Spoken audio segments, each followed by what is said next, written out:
Morning বন্ধুরা, শুভ সকাল। একটা নতুন সকালে নতুনভাবে হাজির হয়ে গেলাম। তো আশা করি সকলেই ভালো আছেন, সুস্থ আছেন। ঠান্ডাটা অনেকটাই কমে গেছে।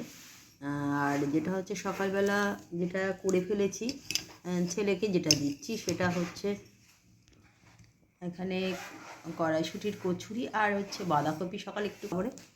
তো চলুন এটা দিয়ে ওকে অন্তত সকালে জলখাবারটা দিয়ে দিই, তারপর পরে আসছি রান্নাবান্নার দিকে। আজকে সেরকম কিছু করব না, খুব অল্পর মধ্যে কিছু করব। ভাজা, একটু মাছ ভাজা করব, ডাল করব, আলু ভাজা করে এটা দিয়ে সকালটা চালিয়ে দেবো।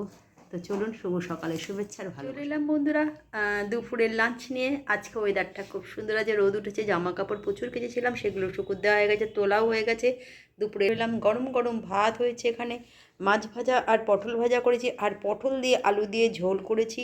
পটলের প্রচুর দাম, খেতে ইচ্ছা করছিল, তাই আলু দিয়ে পটল দিয়ে একদম পাতলা ঝোল করেছি জিরে দিয়ে। তো চলুন শুভ দুপুরের খাবারটা দিয়ে দিই, আর তারপরে আসছি পরে। বন্ধুরা রাতের ডিনার নিয়ে, আর রাতের ডিনারে আজকে বেশি দেরি করছি না, আর সেরকম কিছু আজকে করিও নি, কারণ এ বললো বলে রাতে ভাত করেছি অল্প করে। আর এখানে হচ্ছে একটু মাছ দিয়ে ঝোল আছে আলু পটল দিয়ে, যেটা আমার হাজব্যান্ড খাবে।